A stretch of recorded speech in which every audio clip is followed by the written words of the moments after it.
Hello, welcome to the Wipro Intelligence Fireside Chat. Today we have a very important topic of a hot area of the electronics industry and automotive industry. It's about the SDV Revolution.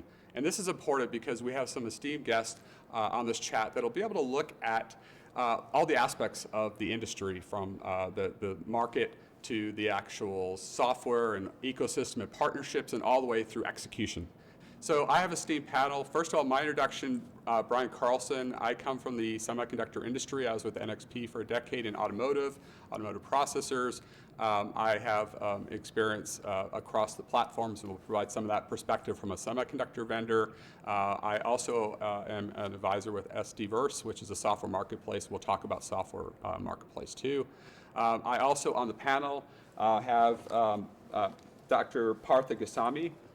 He has PG Mobility as a client advisory. He is a very well-known SDV evangelist and advocate, and being able to advise companies on strategy and understands the market trends and implications of that, and has a lot of great SDV market perspective. So we're very happy to have him here.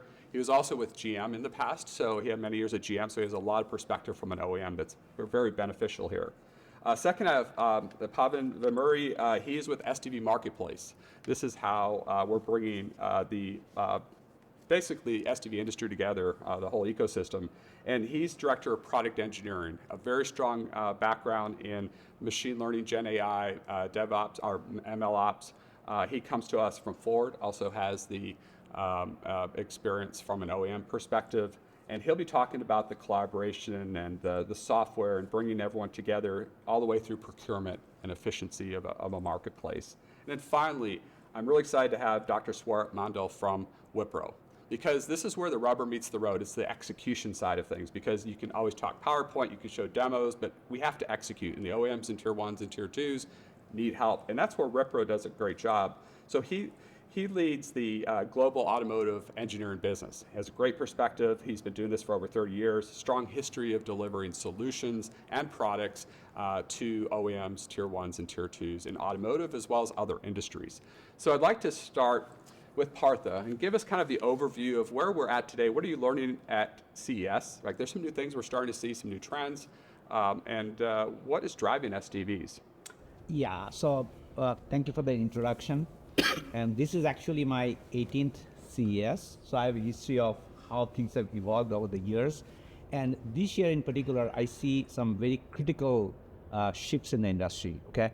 And coming into the CES, you see that the big OEMs are not here, okay? Ford, GM, Toyota, etc. But we also see a reasonably energetic presence of the ecosystem. Okay, many of them are participating in the softwareization of the industry in the SDV, right? Now, the same companies were also present in the last year, but the difference I see this year is twofold. One, many of them are talking about execution. Until last year, they were showing things that they're trying to develop for the next phase of the industry. This year, they are saying we are just trying to make it happen. So a lot of things you see, they are actually almost getting ready for implementation right now. And the second part, I see that, and this is almost consistent among many of them, there's a definite interest to lean over some kind of shared framework, kind of for the collaboration in the industry, because people do realize that they don't necessarily have all the wherewithals to make it happen by themselves, right? So that's kind of number one. Number two, if you go into the tier ones, they realize that the hierarchical structure that has been in the industry for years, is no longer at play anymore. But they also understand that they have to adapt to kind of switch to the new modus operandi. So when I talk to them, companies like Valio and many others, they are very mindful of the fact that they are not going to be the, let's say, the integrator of the future, but they also understand that they have a big role to play. They have this huge experience that they have accumulated over the years, and they know that all of them will play a big part in the future, the next steps. For example, their expertise in embedded software, okay? It's very much translatable into the new paradigm of the softwareization, the middleware development, all those things. And they know that they actually have to change to transition to the new business model. That's number two. Number three, and all of you know that, right? The AI has always been a big buzzword. This year it's kind of an explosion.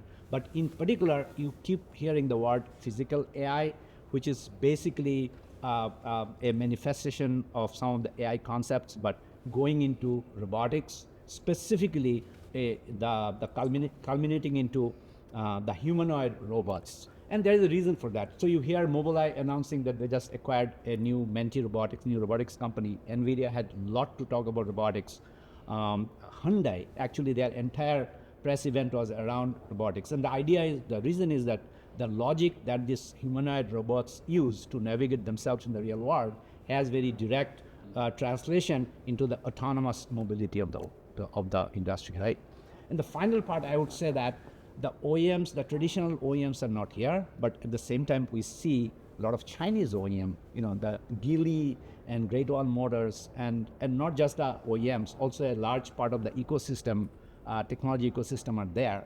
And you talk to them, you realize that they understand that everything that's happening, the geopolitics, they still want to look forward to the future. So they want to stay engaged to this particular market and make sure they have the mind share of the industry. Great. So that's part of their presence here. So those would be the four things, and we can develop around that. I like that pillars kind of. Yep. So as you look at your conversations, you look at what's out there in the market. I mean, it seems like at this point SDV is unavoidable. There's some questions, there's challenges. It's not a straight path journey, right? It's a windy road with construction zones and delays and all this, right? Yeah. So what is it? Do you first agree to that? Is it an unavoidable thing? It's the future where it is going, even though we know it's a bumpy journey. And if so, what are the forces that are really driving it? What's driving the need for an SDV? Yeah, I think there are multiple forces coming together to make this happen. First of all, sometimes media makes it believe like SDV is a feature, okay?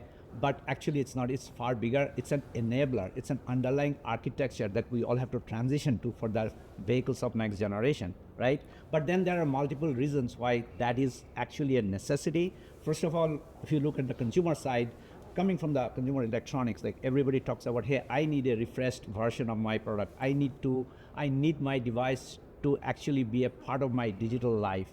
And then when they look at car, they say, why can't I have some of those in my vehicle as well? Now, I'm not trying to say by any means that car and mobile phones are the same. They are far apart.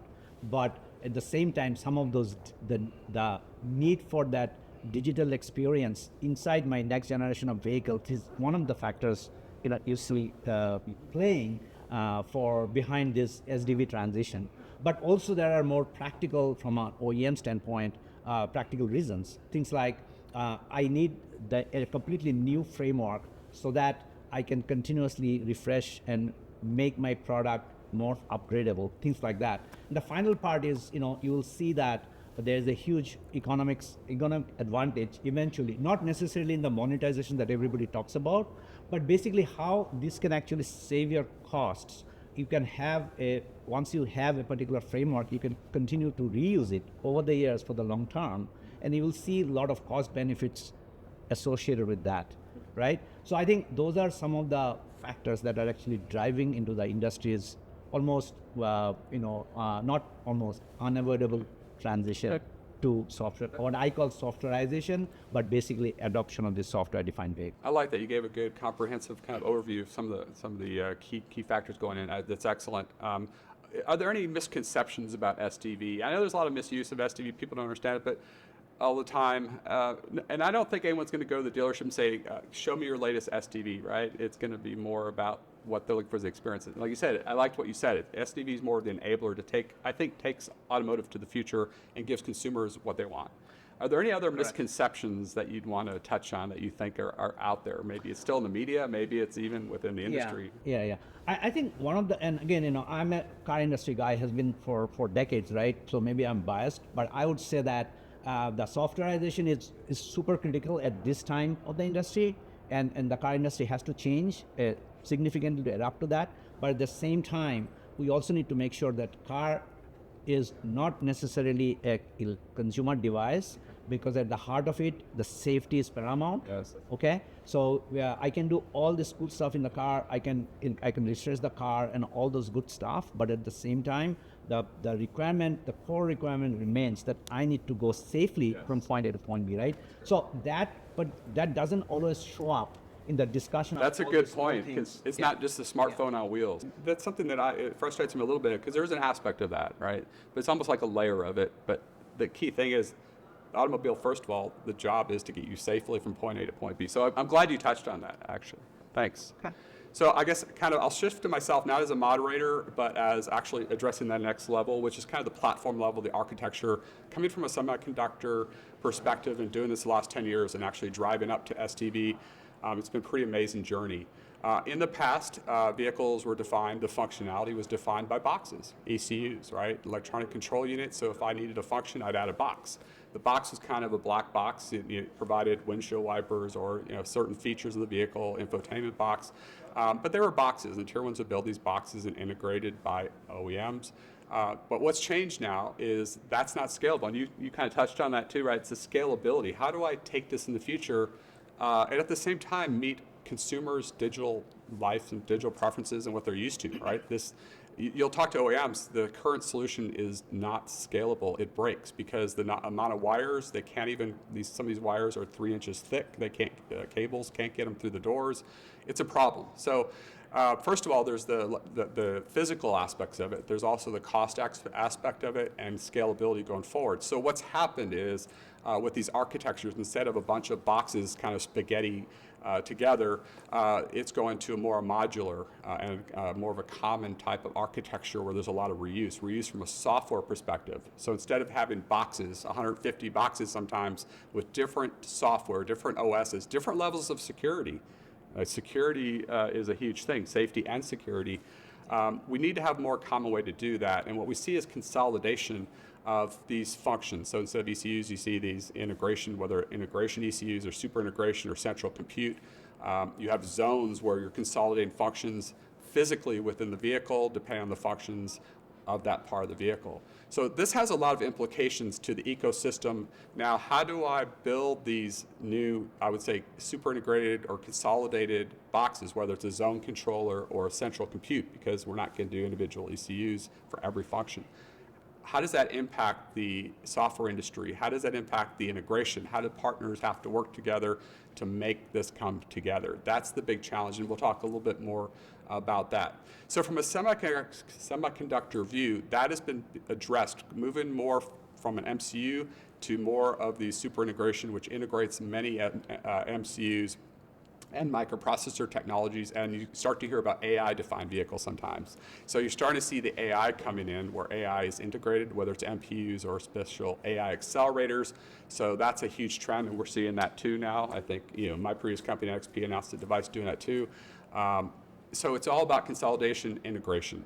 But that has an impact on the software and how the software has to come together. How do you accelerate that process? How do I find out how these, all the different software components that can come together? How do I bring them together? How do I pre-integrate them? And how do I actually deploy this successfully? And one other thing, software-defined vehicles have to live 10, 15, 20 years. How do I upgrade that over time? So over-the-air updates and the dynamic nature of the vehicle. It's not a one-and-done type of product anymore. You have to be able to upgrade, especially for security, cybersecurity. How do I upgrade to stay ahead of hackers? How do I upgrade to new functions to make this keep up with the mobile universe and expectations there? So that's kind of the trend going on. We see that continuing here about consolidation, more partnerships and collaboration.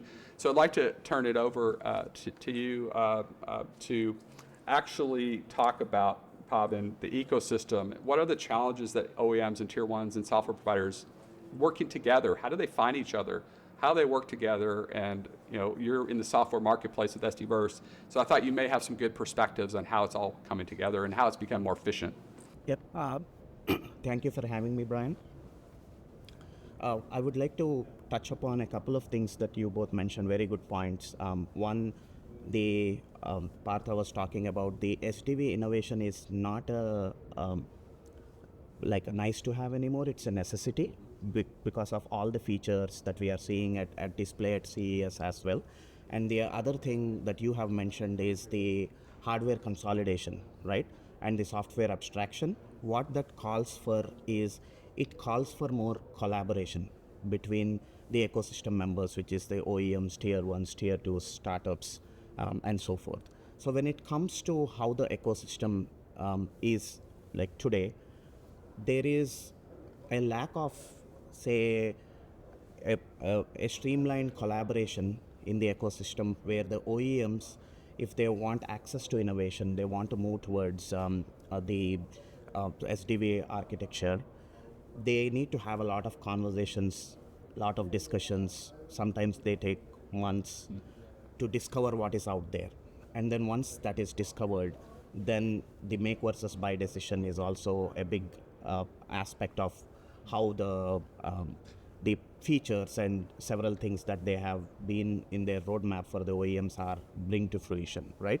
So that's one aspect of it. So the coming from a marketplace ecosystem perspective, what we like see is we bring this transparency, the collaboration, where OEMs, tier ones, tier twos, even startups work together with like the several features, even the AI features. We know they have to coexist in a consolidated hardware. For them to coexist, there is a definite need. It's a need for collaboration. There is no, it's not nice to have anymore. It's a need because they have to coexist in the same consolidated hardware. So that is something we, from a SDVerse perspective, from the marketplace ecosystem, we see that come to fruition with the tool or the product that we've got, right? And the other thing that I would like to also mention is with the advancements of AI has to play a major role in accelerating this journey towards SDV architecture, not just from a software acquisition standpoint, but also on the other peripherals, such as the supply chain is for software is not as optimized as the supply chain for hardware, right? So there is a need for the optimization of supply chain when it comes to software procurement as well, and which is something that is also of important note when it comes to the advancements towards the SDV architecture, right? And the last point that I would like to make is not just with the whole software ecosystem, but there are other things such as the regular supply chain optimization or the throughput of RFQ responses. AI will play a major role in accelerating all of that, which indirectly helps towards these advancements that you have all touched upon. So that I want to bring forth. And finally, I would like to mention we, like as at SDVerse, we want to be an important part of this transition, and we have also brought in a lot of good features such as AI features, which improves the discovery, the innovation of software, which also puts the sellers in front of the buyers, giving them the right opportunity, which is all towards the point of bringing in the collaboration, creating the environment for them to coexist and work together to fulfill this great. goal. And, Right. and people talk about AI a lot, and AI is everywhere. And sometimes it doesn't mean a lot, but it's great to see real examples where AI actually can address true efficiency, and there can be some metrics to show that we can, you can make something, do something faster or more efficiently. There's so much data out there, especially now in the marketplace. We're talking some of these OEMs have hundreds. I've heard 800 type numbers. I have 800 software partners, and how do you go through all of them and find some of it? I think that's a great example of AI. One thing I'm really curious on here, and I think it's important for people to understand, is you have the engineering, you have the procurement, kind of the two sides. Like I have to discover, I have to find it, I have to procure. You did touch on RFIs and RFQs and things. How do I help make that more efficient? Can you give me an example of kind of how it's done today, just real concisely, but how it's done today, and maybe how this is really helping? Right. The way it's done today is, let's say OEM decides to procure an automotive software, they will first have to see what's out there. It takes them time to discover what is out there, and then have a lot of back and forth conversations on what is the tech stack that they are willing to, or their current tech stack, and what are the softwares that are out there that are compatible with the current tech stack that they have got. So these are all conversations that go through weeks, months, and so forth. So what's happening with the marketplace ecosystem is OEMs can now either through natural language or by uploading a functional specification document search for these products. They have the products right in front of them with all the details that they would need, and then form a bid list and go from there and to have fruitful conversations with the suppliers, in turn reducing the time it takes for them to procure the software from the time they have decided to procure. So efficiency, definitely time market. So some of these numbers are actually pretty impressive if you think about it. It's a big chore. If there's 800 vendors, there's lots of software you can't just Google this stuff, right? You have to have conversations. So that's really cool. Time market's critical, right? We know the competition. We know different parts of the world are very competitive. We have to be fast. So that's good to see. And I like how AI is actually doing something really productive here. It's not just a toy, it's actually productive in efficiency. So great, I'm excited to have you here to talk about the execution side, right? We've talked about kind of building it up, what it is and why it's needed. But the important thing now is really to understand, how is this being executed? What are the challenges? So I asked Dr. Mondal to actually talk about this. He's on the front line. His organization, right? He runs the automotive engineering organization of Wipro, and so they do a lot here. So if you could talk about what are these challenges and how you guys are addressing maybe some successes of that. Yeah, thanks, Brian. This is a very pertinent question. I think some of the topics which Dr. Partha took it up, so I'll take those and then to answer this.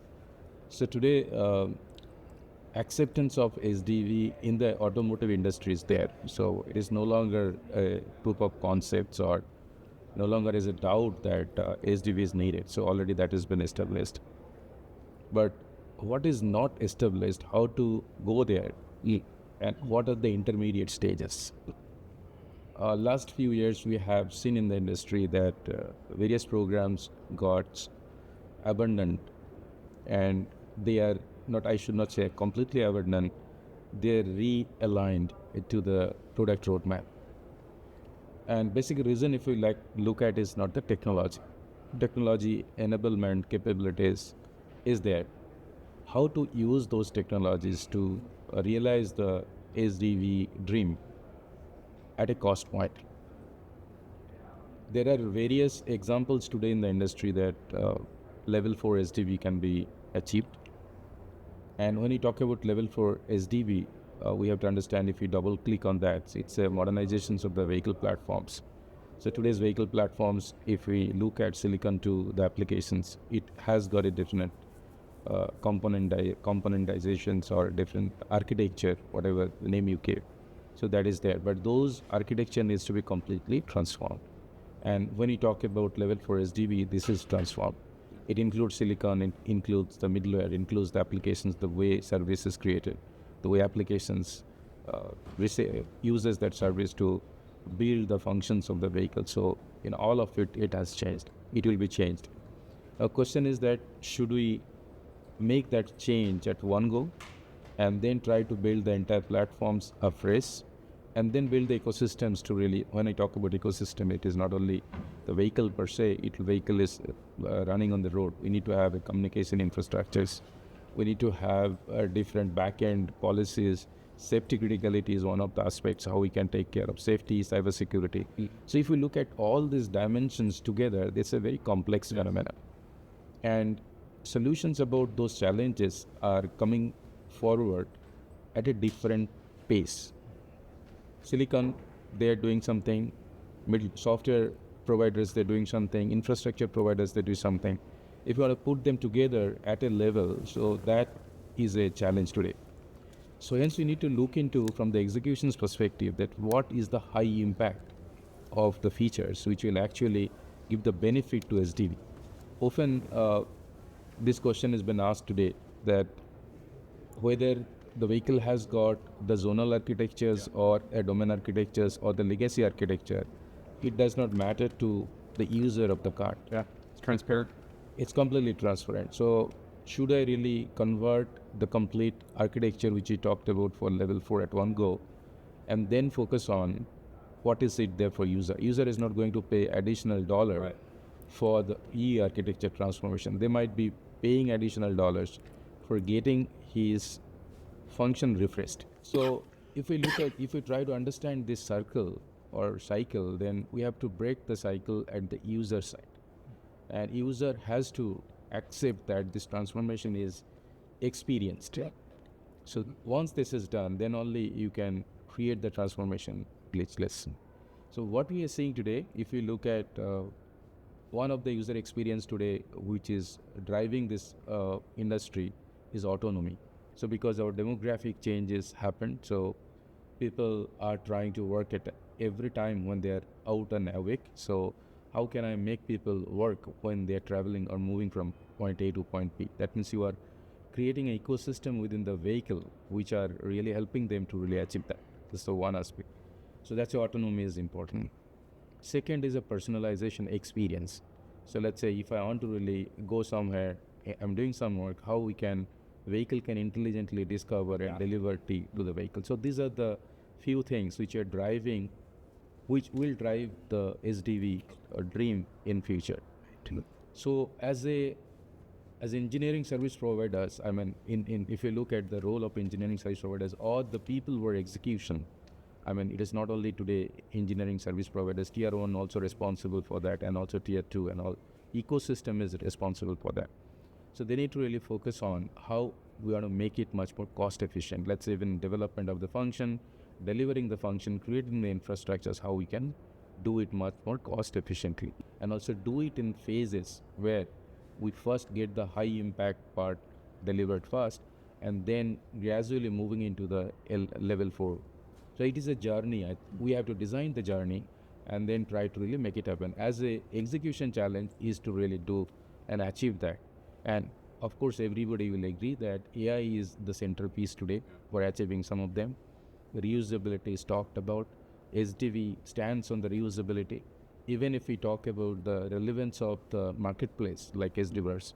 So now the recognition has come, the under the hood, whatever the components are there, it does not differentiate the vehicle, right? So no point in spending in the same component again and again.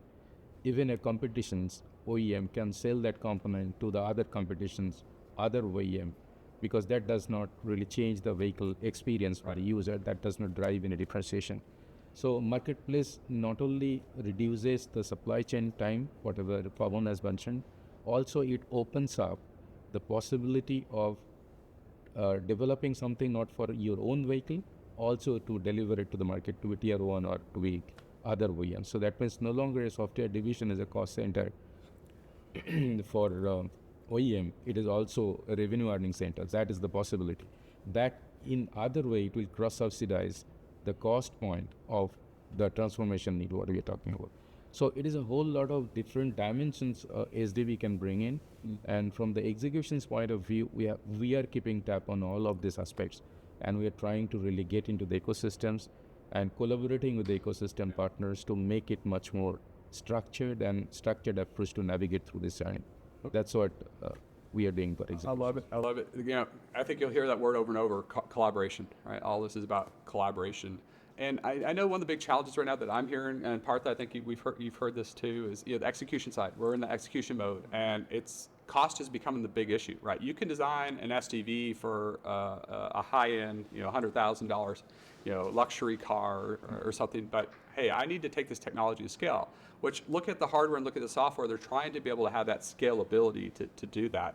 There's also the legacy, like there's a lot of legacy, like decades of legacy. I mean, there's boxes that some of these OEMs use that they don't even know what's, it's been used for 20, 30 years sometimes, I think.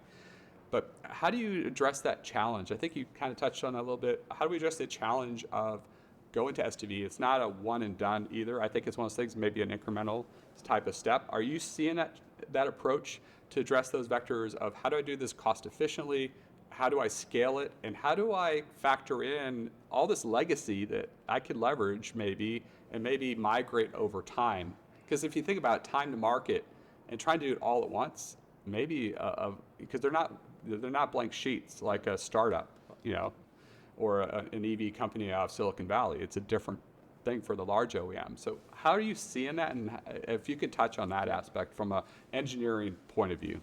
So it is a very, very complex and critical questions. And if you talk to the people who are building SDV, including OEM tier 1, tier 2s, and engineering service providers.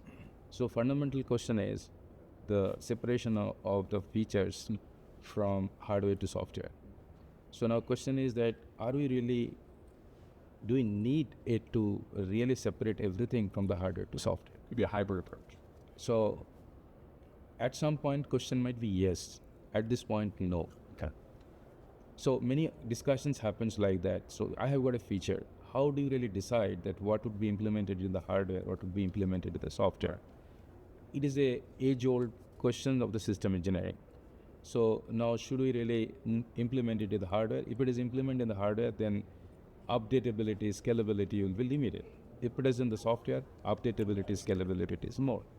So now question is that which is the most cost economic way to really do that? So And hence, time. and time. It's our fastest time. It's like that trade-off. Of course. And also here, another dimension comes with the safety criticality. So many a time, there is latency and then response time, provisioning, all these are pretty important with the design. So if I boldly take everything through a software, then I have to provision much more in every resources which that vehicle platform need. And that actually leads to a higher cost.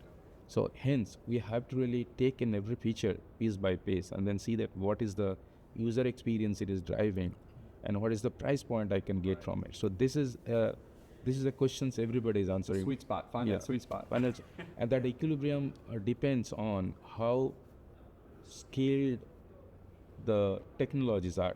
Yeah. So today, we never thought of that we'll have scalable hardware design. I think 10 years back, Right. in automotive domain, we never discussed that. That's we choose Or the you scale hard. through boxes, right? Yeah. Which is becomes a nightmare. Yeah. So Cables. once we choose a box, then that is there, and then it is up to the capability or capacity of the hardware to pack the software there. So that's why SDV arena people say that it is a software fast, then not hardware fast. Sure. And initially it was all hardware fast, then followed by the software.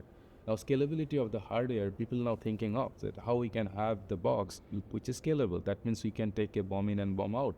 That means we can put the components very easily without changing the overall design that much. So this is a very new concept in automotive, and people are trying to achieve it as much as possible. So it is not the software scalability, it is also hardware scalability. That's the one aspect. Let's say we are to really, when we get it in the system, we think of that how we can make the hardware a little scalable so that updatability of the features are much more. And then second piece is the development of the software itself, how modular it will be. So there is a possibility that you can yield to get too much of a modularity, and then you end up in the integration and orchestrations, which it can impact your safety criticality.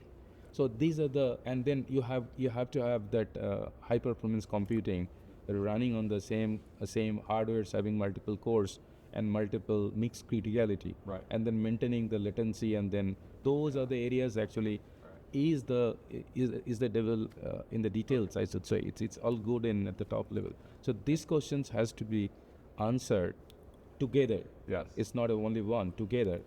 And we have to, as ecosystem player, we have to come together and then deliver it that need at a cost point. Always the first point we have to always remember that the customer does not pay for E architecture. They does not pay for the design of hardware abstractions or software abstraction. They pay for the experience. So that's where the challenge is, and that's what we need to address. I love it. Your answer kind of wrapped up a lot of things I was going to say, so maybe I'll simplify it in one. In the context of just cost and efficiency, I just want to add one point. I think Swaroop made a lot of great points. One thing I would like to add is like for the car makers to focus, the focus can be on differentiating factors rather than the standard software can be, undifferentiating features can be acquired, procured easily. They should, that's where the cost and efficiency will be, where their effort is spent on how do they differentiate when it comes to the experience. Because Swaroop rightly said, Dr. Swarup rightly said that the customer pays for the experience and they don't care what's the underlying. I would remind something though here because I have to say it here. You're right. The car industry has to make sure that they are not wasting their resources for something that can be just invisible, foundational, right? And they can focus on their branded, whatever the branded experience they want to provide. They want to provide to the customers who are ultimately don't care about the underlying technology. But what I want to point out is that car industry historically has not been very friendly to collaboration. That's what's different. Being proprietary has been the keyword going backwards. Ford way, GM way, Toyota way, Mercedes way, all that.